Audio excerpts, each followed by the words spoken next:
Y bueno, podemos empezar por eso. Ahí, por ejemplo, una vez le preguntaron a él, porque a mí me gusta contar estas cosas un poco, primero para revalorizar nuestro proceso y agradecer y ver que estamos bien, aunque tengamos diferencias y dificultades, pero de cómo empezamos en un garaje, vendiendo diarios y botellas, estamos mejor.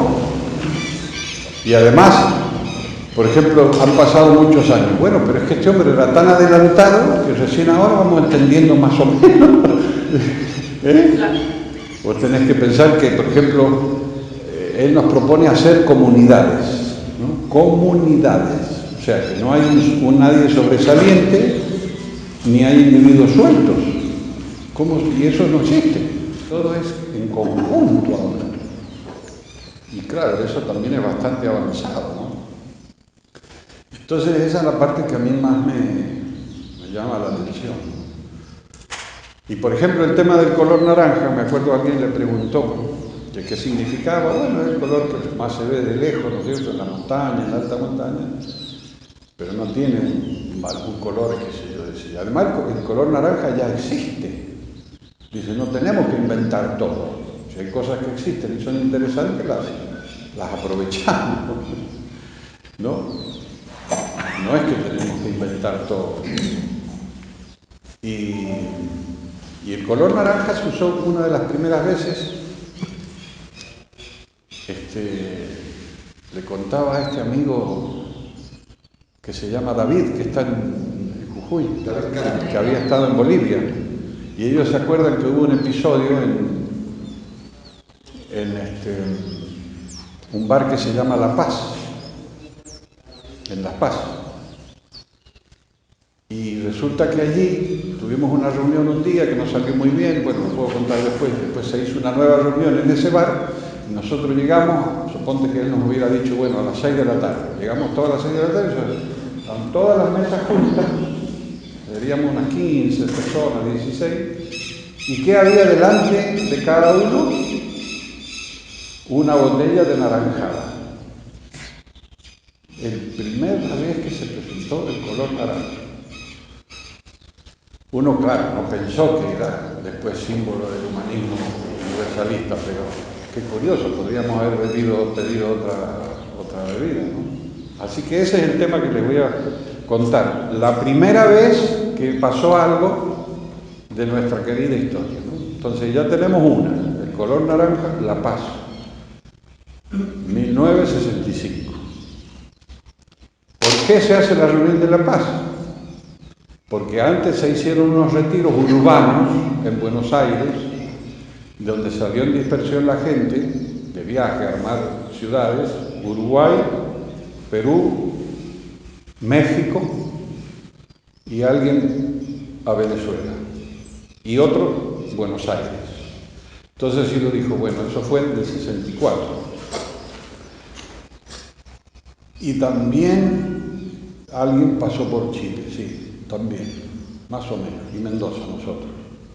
Entonces dice, bueno, vamos a hacer una reunión en un punto central Bolivia, La Paz, y allí llegamos. Entonces venimos del 64. Ese año fue el que se hizo ese retiro en Buenos Aires, pero antes se hizo el viaje que les digo para apertura de puntos, Tucumán. Y el que me estaba contactando a mí, que tenía 16 años y yo 14, entonces me decía, me voy de viaje, voy como si fuera al extranjero, ¿viste? Y voy a Tucumán. Y contactó uno, rojo. Como ven, ha evolucionado el tema. Entonces, ya tenemos 4 cosas que han empezado: el color, la ciudad, los viajes, la apertura de puntos, ¿no? Pero la apertura de puntos, que va a ser un clásico para nosotros, no es solo para abrir otros lugares y practicar esto que más tarde supimos es el universalismo, sino para que el que salía estuviera fuera de sus hábitos. Porque claro, un tipo que está en su barrio, en su casa, que ya lo conoce, ¿por qué me va a venir a mí con esto si yo te conozco? Es como como el tema ese, ¿cómo es que se llamaba? Dice, ¿qué va a ser poeta este si es vecino mío? Sí. Entonces, no es poeta, es vecino y es poeta, pero entonces el tipo que sabe, a mí me ha pasado, yo cuando fui la primera vez a España estaba en tema de las 24 horas, 28, y tiene sus desventajas, porque cuando el otro no está en tema, te molesta. Pero claro, el otro está en su vida de todos los días. Así que hay que practicar la paciencia. Entonces eso sucedió, ¿no?, en esa época, ¿no? Estamos hablando del 64 acá. Pero se viene del 62, amigo. Y también quizá del 61, que es cuando más o menos yo me entero de este tema, ¿no? Entonces, claro, él empieza, cuando él vuelve de Córdoba, que estuvo estudiando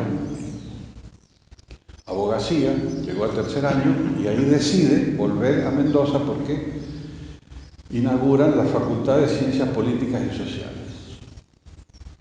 A mí me parece que ahí es donde él asume el proyecto. ¿Cómo es que se dice? La misión. Sí, no, eso que... El propósito. Eso es mi teoría. ¿Por qué? Porque ahora nos hemos enterado que una amiga cuenta, que su padre cuenta, que él cuando deja la universidad reúne a todas las personas que conoció en Córdoba para despedirse. A todos, estamos hablando de un joven de, ¿cuánto? 23, 22 años, ¿no? Entonces me voy, me vuelvo a mi pueblo, hasta luego, mucho gusto.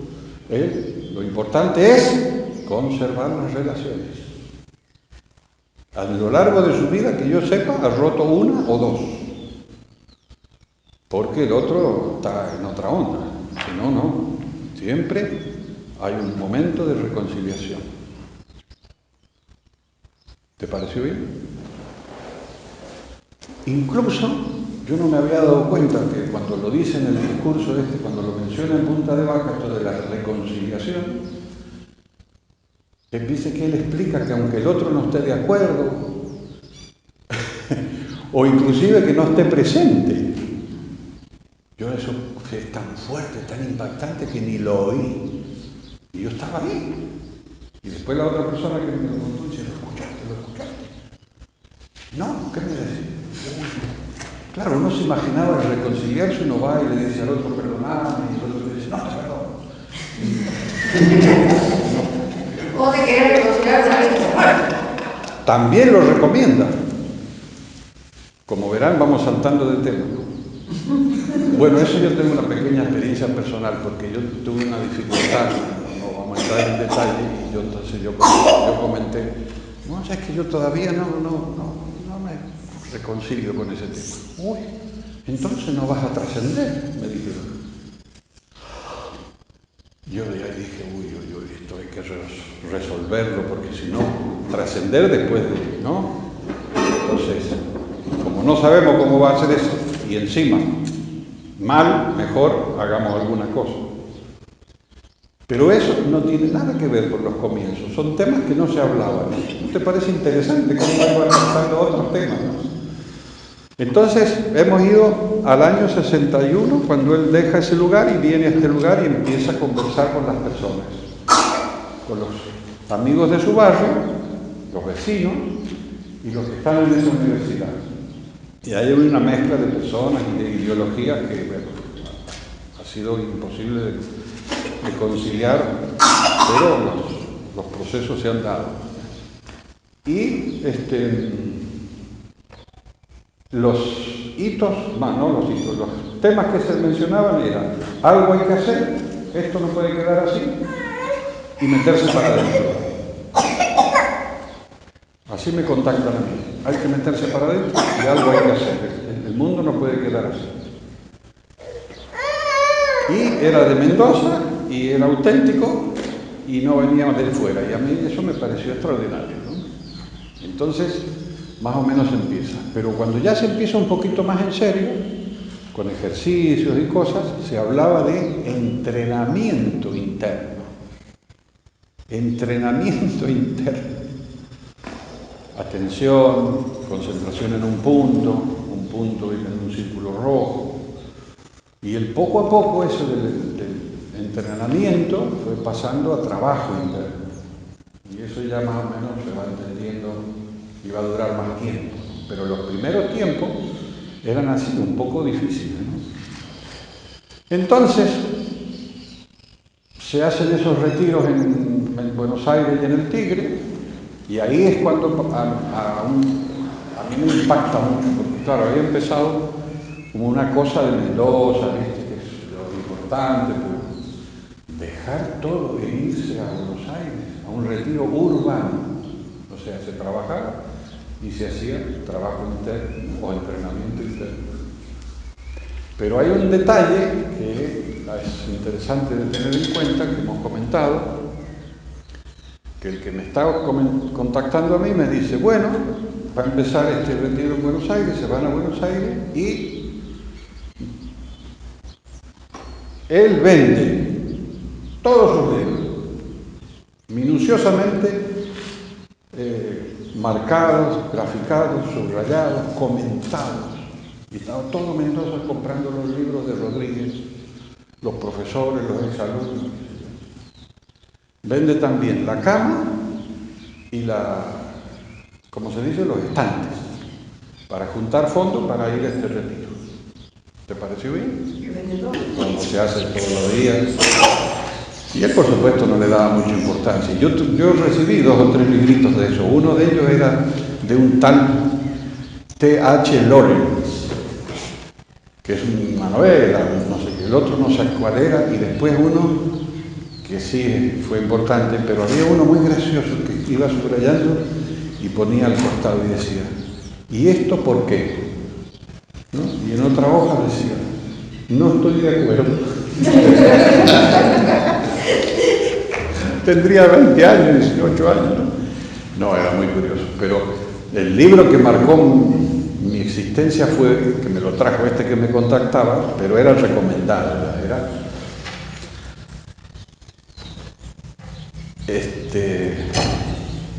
Cartas. El existencialismo es un humanismo, de Sartre y de Heidegger, que él muchos años después lo comenta y dice, bueno, Sartre más o menos está por ahí y Heidegger no le gusta porque dice que el humanismo es una metafísica, bueno, que no. Pero releyendo este tema del Sartre, cuando él explica, yo no sé si es aquí o en otra parte, pero él explica que el ser humano es proyecto, que no está hecho, no se puede decir que el ser humano es, sino que va siendo, que es proyecto. Y salir al mundo en el proyecto encuentra cosas a favor y cosas en contra, ¿no? Pero tiene que mantener su proyecto. Y yo creo que eso es lo que él hizo, porque cuando él comienza en la facultad le decían es existencialista, para lo cual para mí era increíble, porque en aquella época, como muy tenías que saber ser marxista. Y a mí nunca me gustó eso, porque lo de la X en el medio, ¿viste? Lo veía como algo raro, ¿no? Entonces, bueno, existencialista también, pero qué sé yo. Pero yo después de leer esto, y él ha sido siempre muy consecuente con este proyecto, con este enfoque, cuidado con el contra.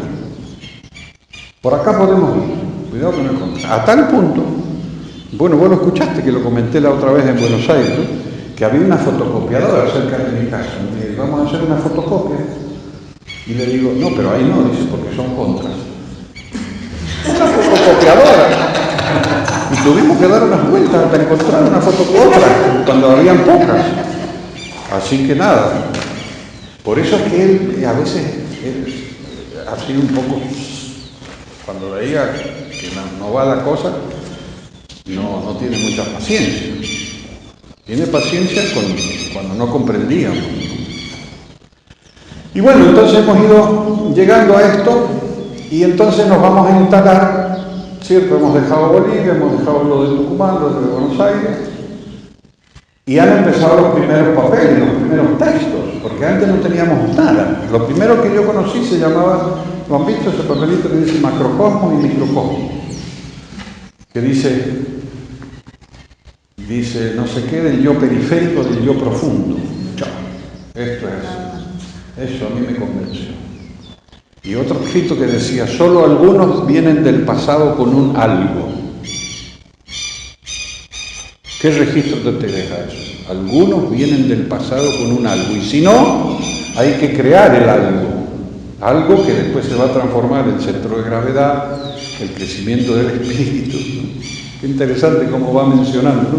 Es como que él tenía todo claro, muy claro, a los 20 y pico de años, y lo va expandiendo, y bueno, ahora le ponemos esta denominación, algo, ahora centro de gravedad, ahora, ¿no? Qué curioso, ¿no? Cómo va, en la medida que los que estamos cerca vamos entendiendo algo.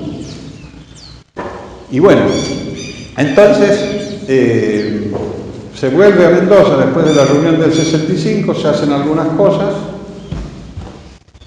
y comienza el proyecto del retiro largo. Bueno, les dije, se hicieron los materiales, aparecen los ejercicios, aparece primero la filosofía del punto de vista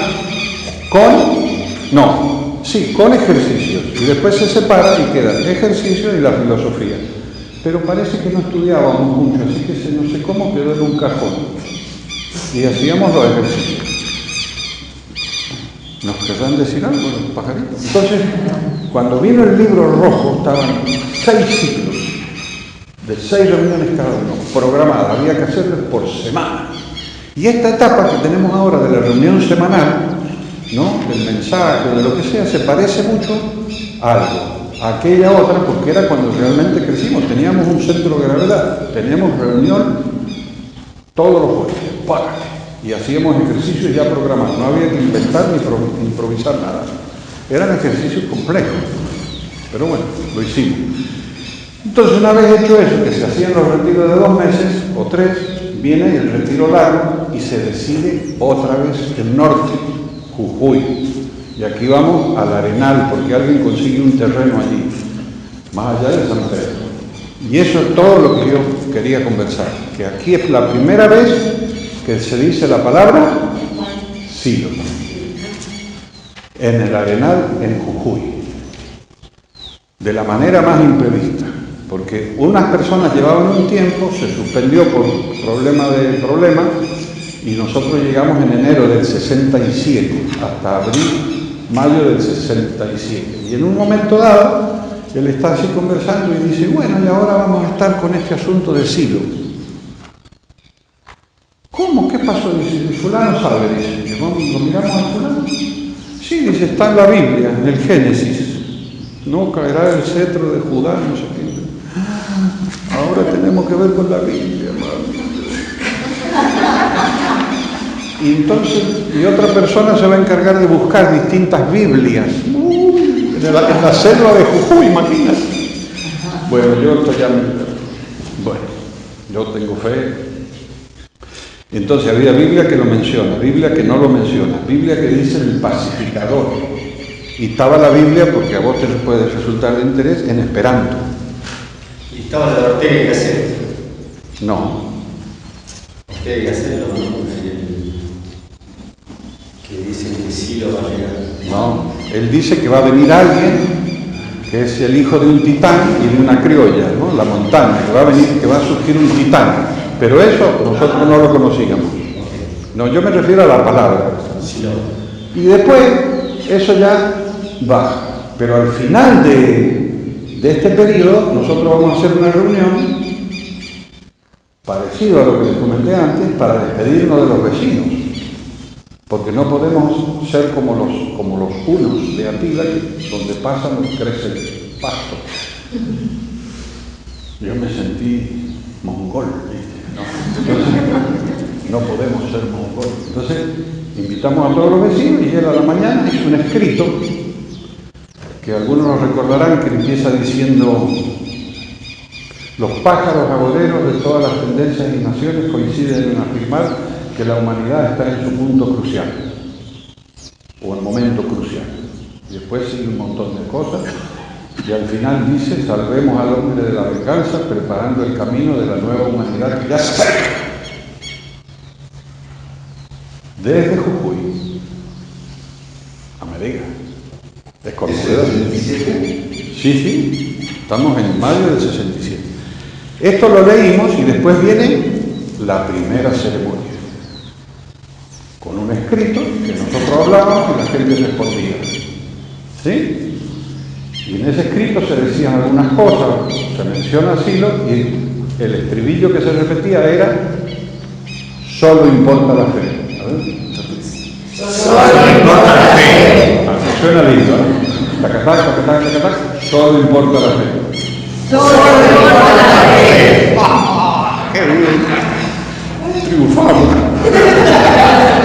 Yo estaba, te digo, que asaltaba así, porque no sé por qué, a mí me encajó muchísimo. Los otros eran medio, como venían de la universidad, eran cerebrales.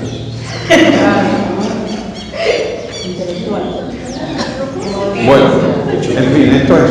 Así que allí tenemos la primera vez que se dice esa palabra, la primera ceremonia, y el tema de la fe, y el tema del... Cuando yo vi que 40 años después aparece la ceremonia del reconocimiento. Eso, del reconocimiento. ¿Será posible? Lo tiene todo guardadito y cuando ve el momento, ¡pum!, lo saca y lo renueva, ¿no? Que es maravilloso, maravilloso. Que fue a su vez la última vez que lo vi, que ya hablaremos de eso. Entonces, hemos llegado a este momento del 67. Perfecto. ¿Cómo termina este retiro? 16 personas, pocas damas. Eso es lo malo. Entonces, resulta que varios vamos a tener misiones. Se habla con cada uno. Misiones que tienen que ver básicamente con formar grupos y estudios, astronomía y no sé qué más. Entonces él estaba sentado en la mesa, así como hace siempre, como que uno quiere la cosa, y dice: muy bien, entonces vosotros, no habrá dicho vosotros, algunos se van a encargar de hacer grupos y todo eso, y uno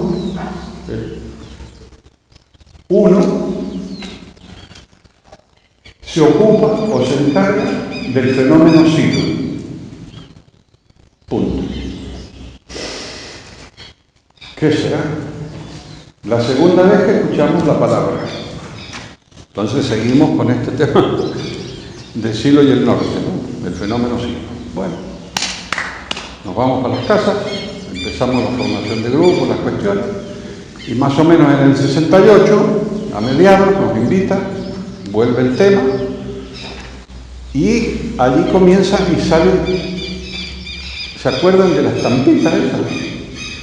¿Y por qué se eligió esa imagen? Esto es un dato muy importante, porque se lo he estado diciendo a todos en Jujuy, con lo cual he conseguido menos amigos, pero la sinceridad no fue. Nunca él estaba solo, vos podés creer. Siempre está con alguien que le ayuda. Él decía, lo primero que hay que hacer es un ladero, o ladera. El ladera no, esta es época de laderas, más de una mejor. Entonces, él siempre se las arreglaba que alguien hasta el último día. Es una cosa extraordinaria. El hombre motiva al otro, ¿no? Es como una interacción que hace, ¿no? Y el otro se siente útil, se siente reconocido, realizado y hace cosas que solo jamás haría. ¿No? Te transfiere la fuerza, ¿cómo se dice? Te impone la fuerza. Entonces, estoy hablando de más. El asunto es que con este ladero, que era su amigo de la infancia, sacan las primeras fotos y cuando están revelando la foto, ¿qué hay? Un temblor de tierra, porque en Mendoza tiembla. Y la foto que quedó en la mano es la que se usó en la estampita, que es esa sombra de Silo, ¿no? Que no sé cómo se le ocurrió sacar esa foto, pero bueno. Foto en papel y revelado por ellos, porque ese es otro principio de él. Nunca des demasiadas cosas a hacer a los demás. Si uno lo puede hacer, uno lo hace. Porque los otros ya le meten otros contenidos imagínate ponerse a revelar fotos, la que faltaba. Entonces, este es un tema, ¿eh? Estamos hablando de los principios que él tiene. Uno es no estar nunca solo. Segundo, si lo puedes hacer, hazlo. Y si puedes delegar, también. Entonces, y ya cuando sale el tema de la frase esa, ¿no? Mi enseñanza no es para los triunfadores, sino para los que Fíjate, nosotros veníamos de estudiar el punto de vista, entrenamiento interno, los ciclos, nada que ver, otra jerga, otro lenguaje, ¿no? Y ahí surge la palabra enseñanzas, o sea, que hay que aprender, cambia, nos revoluciona todo. Pero les comento que mi modesto entender, no todos iban entendiendo todo, así que había que ir haciendo así, ¿no? Pero fuimos avanzando. Entonces, unos 2 meses después sale, necesitamos un lugar físico, más allá de Uspallata, a buscar. Todo difícil, no se consigue. El grupo mío, con 2 damas, lo conseguimos. Una de ellas me llama a las 12 de la noche y dice, Tito, tengo noticias, voy para allá. Bueno. Y la noticia era que una vez habían conversado con un señor que tenía una inmobiliaria que tenía 2.000 hectáreas en Punta de Vaca. Eso es de no creer. ¿Cómo va a tener 2.000? Bueno, lo fuimos a buscar, lo encontramos. Y da la cosa curiosa. Es interesante esta historia porque es siempre el no, sí. El no, sí. Y este señor tenía la inmobiliaria en la misma calle que vivía el Tito. O sea, el Tito vivía al 700 y este estaba al 200. Y antes era no. Bueno. ¿Y estaba tan cerca que sí? Por eso yo creo que hay algunos que hablan de milagros, ¿viste? Es cierto eso. Es que uno pone la cabeza en una frecuencia y dice, ¡pac!, se produce algo, ¿no? Bueno, el hombre, ahora otra vez volvemos con el no, hasta que consiguió el sí y se consigue el terreno del río para allá, no donde está ahora, el río para allá. Entonces él después fue con unas amistades a mirar cómo estaba, le gustó el terreno, lo conseguimos y entonces fijamos fecha, el 1 de enero del 69 a las 12:30 de la noche nos juntamos para ir en camión y llevarlo a él a vivir allí a la fresca. La fresca es que no haga tanto calor en enero, ¿no es cierto?, de la montaña. Y bueno, y ahí se quedó y bueno, viajó, estuvo ahí muchos días, tenía problemas de seguridad, todos sabemos el tema de la gendarmería, que no querían. Y también todo eso tiene muchas singularidades, por ejemplo, cómo iba a tener luz, cómo iba a tener calor. Entonces empieza a buscar y se encuentra una termocupla en Mendoza, una termocupla rusa en Mendoza. ¿Qué es una termocupla? Es una cosa, una maquinita que se pone encima de un fueguito termo, le da calor y empieza a dar vuelta y ¡pum!, produce luz. Entonces él estaba contentísimo, que iba a estar perdido en la montaña y iban a ver una luz. ¿Y cómo diablos se ilumina este tipo? ¿Qué es eso? Y allí funcionó no sé cuánto habrá funcionado la termocupla, pero... Y cosas así, ¿no? Todas cosas que no se podían conseguir y se van consiguiendo y todo eso, ¿no? Entonces, bueno, ya ustedes conocen, viene el tema de la arenga. Pero ¿cómo viene? ¿Y se queda ahí en enero? Él se queda. Hay enero, febrero, marzo y abril. Aunque viaja, se desplaza por motivos de seguridad, de clima, ¿viste? Pero hay 2 cosas que les quería comentar. Claro, ya somos un poco organizados, ya estamos un poco organizados. Nosotros, yo les hablo ya no de la primera etapa del garaje, ya estamos medio organizaditos, ¿no? Y Pero igual era poca gente, digamos. ¿Cómo? Poca gente igual. Sí. Y Sí, pero estaban nuestros grupos de Mendoza, el grupo de Buenos Aires, que fue grande, que contacta Rosario y Córdoba, y no sé, sí, los de Chile, claro, sí, empezó una viajera, iba a Chile, pum, pum, pum, pum, pum, pum. Sí, ya hay un poco de movement, ¿no? Pero lo que quería decirte es que ya la comunicación que a veces teníamos ya empieza por carta, por correo, entonces sacamos una casilla de correo y nos llega una carta que el orientador mío la va a buscar con las llavecitas y cosas así, ¿no? Y entonces una de las primeras cartas que llegan en enero, ¿qué dice? ¿Cómo empieza?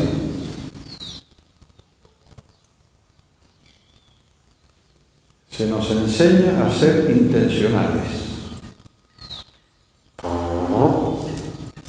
Un fuerte abrazo, sí. Imagínate. Después de eso que vas a decir que tengo un problema. No podés. Se nos enseña a ser intencionales. O sea que ya teníamos cuántos principios vamos desarrollando, no estar solos, ¿no? Y ser intencionales. Así que ese es interesantísimo. Y ahora viene el otro momento. Cuando él está en la montaña, más o menos hacia marzo, porque claro, nos iba diciendo las cosas poco a poco, no con anticipación. Por eso es que este momento es tan extraordinariamente diferente. Se sabe todo, se sabe demasiado. Eso lo tenemos que conversar también. No es bueno saber tanto. No, es así. Bueno, el asunto es que no sabíamos cómo seguir. Él se había quedado allá y bueno, así. Entonces un día nos llega, ¿qué es lo que nos llega? Un telegrama. Desde la montaña llega el telegrama. ¿Viste como esos pegaditos, esas cosas pegaditas que decían, no sé qué? Stop. Stop, decía. Hola amigos, los espero para conversar, para hacer un acto público. Stop. El próximo sábado, por ejemplo, en la hostería tal, los espero. Stop. Un fuerte abrazo. Sí. Siempre decía un fuerte abrazo. Y lo curioso es que él daba la mano. Los abrazos vinieron después, de verdad. No estábamos a la altura de ese cálido saludo. Es una cosa sorprendente. Entonces, con ese telegrama llegamos allá a una hostería y él estaba de gris, pero contentísimo estaba. Nosotros dijimos, esto es un frío a la noche, un viento. Vamos a preparar un acto público, no sé qué. Bueno, claro, yo después supe, como yo siempre era una especie de segunda, tercera instancia y no he logrado. Entonces, claro, ya habían ido a averiguar si les iban a dar permiso en la ciudad. Y se había intentado eso, de hacerlo en la explanada, donde allí parecía, he visto un lugar, creo que en Jujuy, ¿viste? Donde era la estación de tren, viste que es un lugar amplio. Allá en Mendoza es un lugar amplísimo. Entonces era un lugar que no molestaba, no es una plaza pública, pero no, milico de esa época, no. Por eso sale eso de vayan a las piedras, que ahí nadie va a ir a molestar. Entonces, bueno, él ahí nos propone eso, dice, vamos a dar una charla pública, tenemos que dar nuestro parecer al público, y va a ser un poco budacha. Budacha. Imagínate en Mendoza decir eso, de budista. Nosotros sí que eso era medio marciano, ¿no? Lejísimo. Y poco vigente además, no es como ahora que todo es una moda y autoayuda y no sé qué. No, eso era curiosísimo. Bueno, el asunto es que se empieza a organizar la... Entonces nosotros conseguimos, el grupito mío consiguió varias cosas interesantes. Habíamos conseguido el lugar, estábamos contentos, conseguimos la grabadora para grabar, los ómnibus para ir y alguna otra cosa más. Entonces, y el periodista. Entonces se ponen los banderines, el negro dice, vamos a poner los banderines porque es un punto de referencia. Y ahí empieza lo de la referencia, de dar referencia. Y tuvimos este señor que vino, que ya algunos lo van a escuchar por segunda vez, que es el tema del periodista que vino de Buenos Aires, de la revista Sí, esa revista con fotos. Y se hace una reunión con él, se le preguntan cosas, qué sé yo, y hay 3 cosas muy simpáticas. Una, le pregunta, ¿por qué va a hablar? Dice, bueno, porque vimos que ya era hora de dar nuestro punto de vista al público. Y se dijo, ¿quién se anima? Entonces yo dije, yo. Y ahí fue la respuesta. La segunda respuesta, ¿tiene algo por anticipado de que sepamos de qué va a hablar? No, estoy en condiciones de improvisar. Luego le pregunta por ese dato biográfico que se ha escrito por ahí, que decía que había estado en Nápoles, ¿no? Que había estado en un lugar, que le habían hecho una enseñanza, algo. ¿Y cómo fue aquello? Le dice. Fue un momento breve pero intenso. ¡Tac! Ahí quedó. Y luego viene la cuarta ecuación. ¿Y usted cree que va a poder con esta dictadura que tenemos? Entonces se levanta majestuoso, se pone así y dice, bueno, eso recién hemos estado conversando con el periodista, con el amigo, no, con el periodista. Ahora vamos a conversar con el amigo. Eso que usted me dice, no va a ser, porque si se meten con nosotros ya van a ver lo que va a pasar. Así que no se preocupen. Y yo les digo, no lo recuerdo por supuesto, pero le hice un análisis sociopolítico de la Argentina y de Latinoamérica en media hora impresionante. Una de datos caían pa. Claro, esta conversación que les dije recién, tan curiosa y simpática, de que yo hablo al público y no sé qué, y de repente pasó a un sociólogo. Y el otro, no sé si tomó nota o no, pero el hombre estaba a favor, dice, estaba a favor. Y luego fue la mejor nota, porque publicó la arenga, porque lo primero que quiso él es que le diéramos la arenga. Entonces, cuando el negro, después de hablar, se le dio por escrito, y publicó las fotos, y todo bien. Y entonces, como yo lo he comentado otras veces, aquel momento marcó un hito total, porque primero sale Silo, el fenómeno Silo empieza, un nuevo lenguaje, y como él ha explicado, está todo su planteo doctrinario en esa arenga,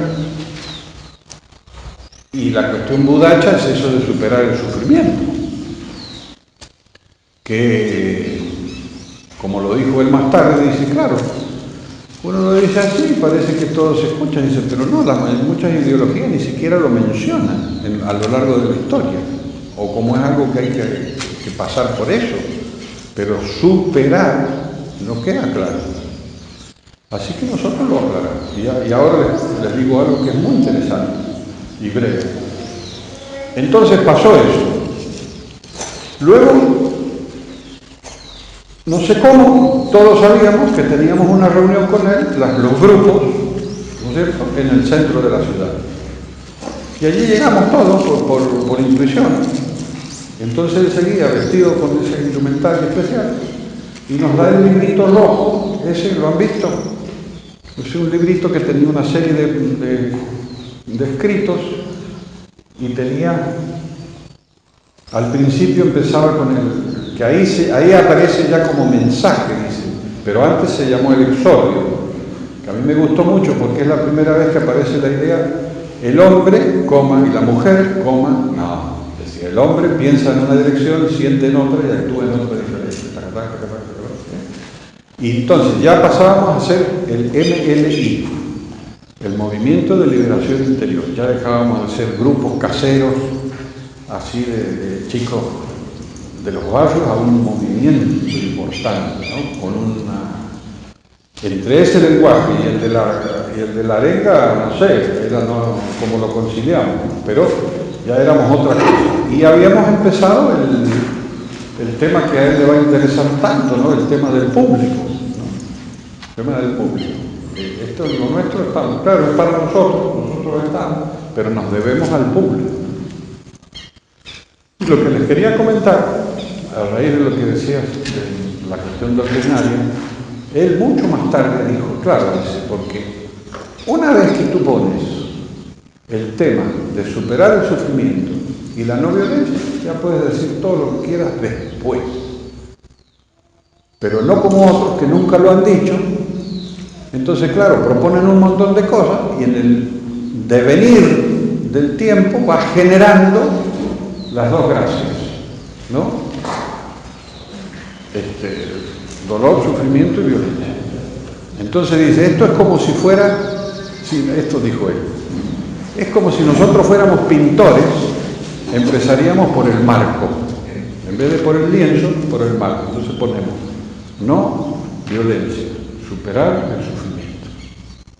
Y ya después pintamos todo lo que queramos ahí. Y un servidor, años después, le agrega, y lo dividimos con una diagonal y ponemos color naranja, el humanismo, y del otro color ahora, no sé, blanco, azul, el mensaje. Y ya quedó toda la película, el cuadro completo de Van Gogh. ¿No? El marco, tac, tac, tac, tac, y los dos grandes campos. ¿Por qué lo veo así? Y en el medio un circulito, la escuela, que no sabemos qué es. Pero a mí me gusta porque es el único lugar que tenemos para estudiar. Porque siempre éramos como motrices haciendo cosas, éramos como motrices emotivos. ¿Qué tal? ¿Cómo estás? Y vamos para acá y vamos para allá. ¿Y cuándo estudiamos? No hay tiempo. Una vez un amigo le preguntó y le dice, no, dice, nosotros somos como los árabes, todavía estamos subidos arriba del caballo. Los árabes se bajaron del caballo 4 o 5 siglos después. Viste que el siglo de oro de los árabes fue el siglo XII, XI, ¿no? Pero antes no podíamos, éramos motrices, abrir, cerrar locales, sufrir. No, perdón. Rabiar. Y así fue. Y así hemos llegado hasta... Y ahora cumplimos 50 años. ¿No te parece bonito? Entonces eso era un poco lo que yo quería resaltar, de los orígenes norteños y los orígenes de los primeros hitos, los primeros palabras y gestos, ¿no? Así que esa era una parte de la conversación. Y hemos llegado al 4 de mayo del 64. Claro, y el fenómeno Silo sigue durante todo ese año, ¿no? Se hace la charla de Córdoba, se hace la charla de Yala y la de Plaza 11. Ahí estuve. En Plaza 11 fuimos. Nos sacó corriendo la policía. Y claro, no había el permiso, nada, pero fuimos varios, ¿no? No es que hayan habido, no sé, habremos ido 150, 200, porque en alguna medida la gente pensaba que sí lo iba a ir de todas maneras, pero no, estos policías de Buenos Aires, olvidar. Entonces, ahí ya se termina y empiezan los escritos, ¿no? Pero lo que sí me interesaba comentar es que todo eso queda en el librito Silo y la Liberación. Y ahí hay unas arengas, unas charlas, que no me acuerdo ahora cómo se llaman, que él cuando estaba en Punta de Vacas, residiendo teóricamente, va a Chile. Y están los diálogos de la Isla Negra, que son diálogos cortitos. Uno de ellos era, y en este que es fuerte como roca, no sé qué, no sé cuánto, y yo reconozco a mi hermano en este que es débil y no sé qué, ¿no? Toda una historia, ¿no? Pero el más interesante es cuando ha venido esta mujer temerosa a preguntar, y le digo, no temas a Dios, no temas a tu marido, no temas a nadie, temes solamente a los opresores del espíritu. Madre mía, pobre mujer. ¿Y por qué habrá elegido eso con la mujer si los temores los tenemos todos? Pero bueno, el asunto es que eso lo leyó un orador antes en la arenga de Punta de Vacas. Lo leyó uno de los chilenos, el Bonero, el pastor, y quedó de día. Entonces el día de la arenga empieza, todos llegando, los banderines, y este que empieza con una voz, tenía una voz grave, muy grave, como de los tenores, eso, y empezó.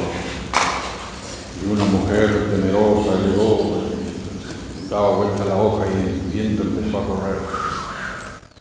Y fue un día afortunado, de sol. Por eso él dice, sol que nos bendice, ¿no? Es cierto. Y bueno, pero entonces ese día tuvimos la arenga, que hay un momento ahora importante de destacar, que lo voy a comentar, la conferencia de prensa, después en Uspallata, y la reunión con la estructura, o en Mendoza. Pero el momento interesantísimo de la charla, de la arenga, fue, por supuesto, fue muy impactante todo aquello, ¿no? Imagínate, pero además había eco en las montañas, ¿no? Porque habían muy bien hecho los altavoces, el micrófono. Pero él había ido con ese caduceo, entonces estaba hablando con el caduceo en la mano, el tubito, la varita, que la había preparado minuciosamente y adentro había cosas, no se crean que era así nomás. Esto está todo fríamente calculado. Pero no sabíamos qué va a pasar. Entonces hay un momento dado cuando él dice, a ti, hermano mío, te arrojo esta esperanza, dice ahora, ¿no? Él da el caduceo. Y el caduceo va por toda la gente. Entonces yo digo que ese es, de lo que estamos estudiando hoy, de los puntos clave del siglo, el quinto más importante, dar a los otros. Él ha venido a dar. Y ahora dice esta esperanza, ¿no? El humanismo universal está todo mal, está todo cada vez, no todo mal, cada vez peor, pero nosotros tenemos esperanza. Eso nos ayuda a vivir. Y se lo damos a los otros. ¿Qué te parece? Entonces, el caduceo fue y dio una vuelta y volvió. Lo encontró uno de los amigos de Buenos Aires muy activo y se lo dio y le llegó a asilo. Y bueno, eso es otro tema, pero fue y volvió. Pero a mí me parece importante resaltar ese tema del dar, ¿no? Te doy esta esperanza. Así que hemos hecho todo un recuento desde los primeros, desde el garaje hasta este momento. Y sí, por supuesto hay muchos detalles, muchas pequeñas anécdotas. Y está esto de los del sí, los del no, porque algunos no lo entendían muy bien, y por qué ahora, y por qué no más, y por qué no después. Entonces era un hombre que tenía muy en claro su propósito, y iba marcando el paso, y bueno, los que compartimos el proyecto, pues ahí fuimos. Por eso él tiene una larga etapa que los que habían conversado con él de cerca, él terminaba una conversación y decía, ¿se entiende? ¿Se entiende? Y parecía raro, ¿no? Porque no era tan difícil.